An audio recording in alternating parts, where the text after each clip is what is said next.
Olá, eu sou Luzia Fernanda dos Santos Moraes e primeiramente eu quero agradecer à comissão organizadora dessa quarta jornada virtual internacional de pesquisa científica pela participação nesse evento. Bom, o eixo temático da nossa pesquisa é Educação, Justiça e Direitos. Nosso artigo tem como título A população negra na história do direito, à luz do direito, conceito, validade e eficácia da lei. Tem como autor o professor Dr. Henrique Cunha Júnior, que é meu orientador, e eu, Luzia Fernanda dos Santos Moraes, como coautora. O nosso trabalho, ele fala do direito, tendo como pano de fundo os movimentos sociais negros, né? E ele é um artigo que trata de trazer à luz do conhecimento de todos os que buscam ampliar os seus conhecimentos, os seus saberes, a partir de uma visão panorâmica do direito e trazer uma breve explanação sobre alguns conceitos básicos sobre população negra, racismo estrutural, direito e de suas principais fontes, que é a lei. Bem, esse estudo ele nos auxilia no entendimento e na compreensão das legislações e das relações sociais da população negra sobre as leis e principalmente em questão das leis das cotas, que é a base do nosso estudo, da nossa pesquisa.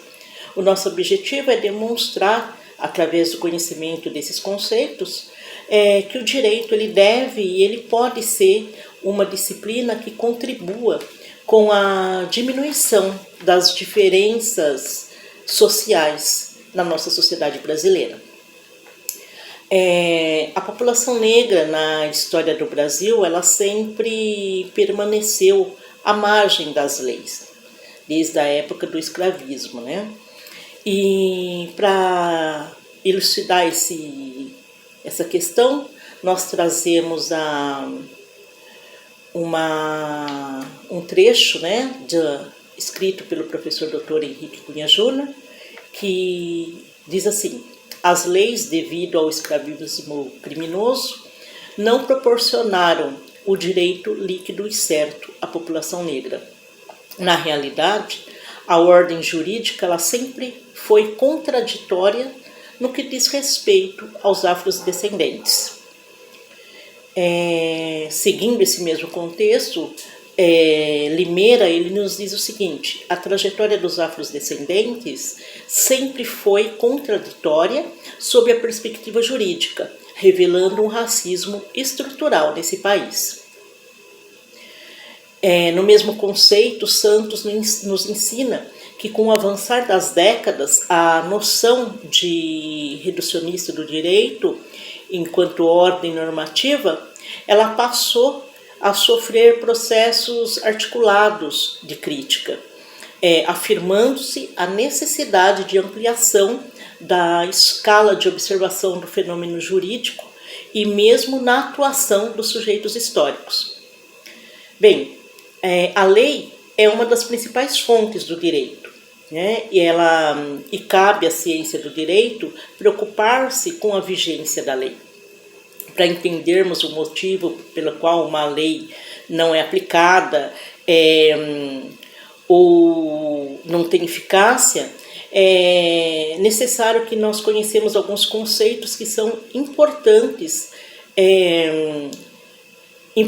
para que uma lei tenha funcionalidade, né? Essa funcionalidade, porque mesmo que uma lei, no momento da sua elaboração, esteja em conformidade com os fatos sociais, ela pode vir a sofrer transformações em razão da própria evolução da sociedade.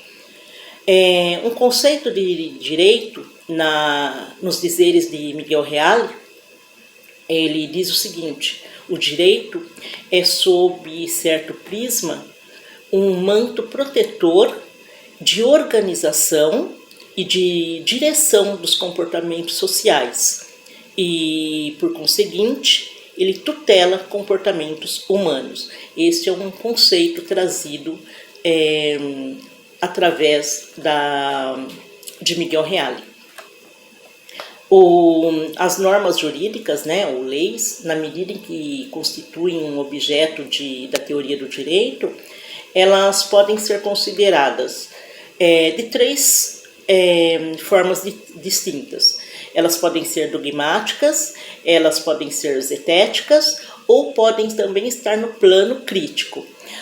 O plano dogmático da lei consiste em considerar as leis positivadas como princípio normativo fixado na lei, em nome do direito, ou seja, em nome das relações jurídicas.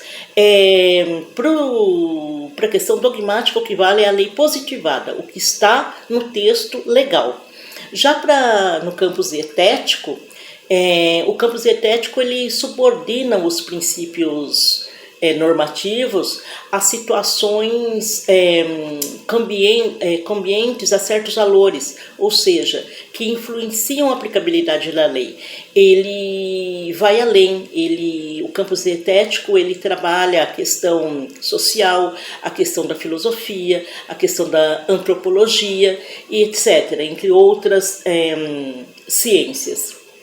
Já no campo crítico, né, o campo crítico ele leva a interpretar as leis tendo em vista os pressupostos ideológicos de uma sociedade, onde o direito ele é utilizado de forma dominante, sendo o objetivo final da crítica social e jurídica a autoinstituição libertadora dessa sociedade dominante.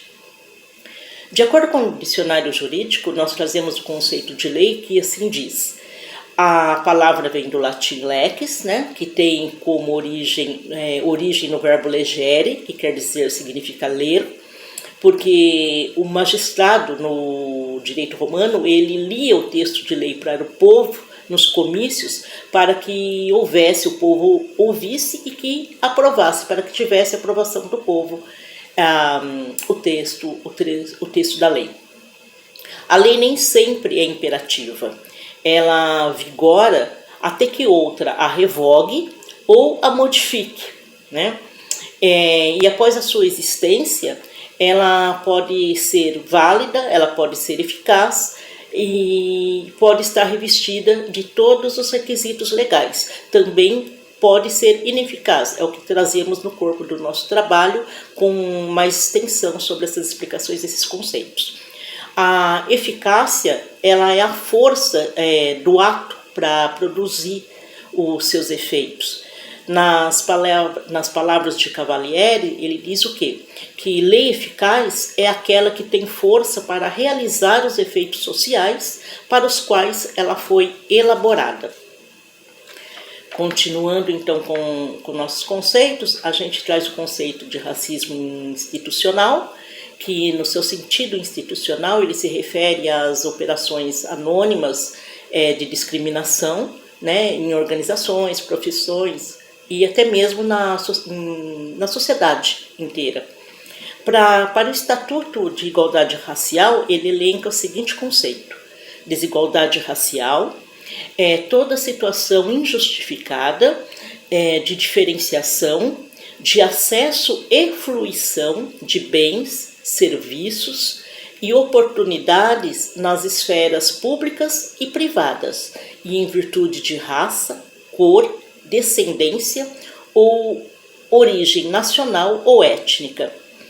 Nesse mesmo dispositivo legal, o Estatuto da Igualdade Racial, nós elencamos o conceito de população negra, que diz: população negra é o conjunto de pessoas que se autodeclaram pretas e pardas, conforme o quesito cor ou raça, usado pela Fundação Instituto Brasileiro de Geografia e Estatística, o IBGE, ou adotam autodefinição análoga.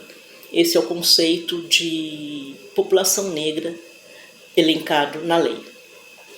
Nas palavras dos teóricos Chagas e Ribeiro, eles dizem que a Lei Maior, que é a Constituição Federal de 1988, ao adotar a cidadania, a solidariedade e a dignidade da pessoa humana como pilares fundamentais e estruturais do Estado Democrático de Direito, a Constituição impôs a promoção do bem a todos, independentemente de origem, de raça, de sexo, de cor, de idade, de orientação sexual e entre outras formas de discriminação.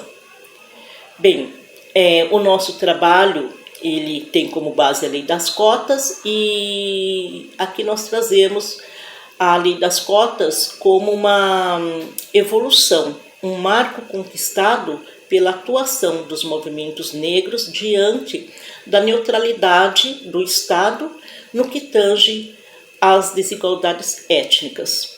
Aqui nós fizemos uma explanação básica sobre o nosso artigo e nós gostaríamos mais uma vez de agradecer a toda a equipe, toda a comissão organizadora por estarmos participando desse evento. Muito obrigado a todos e todas.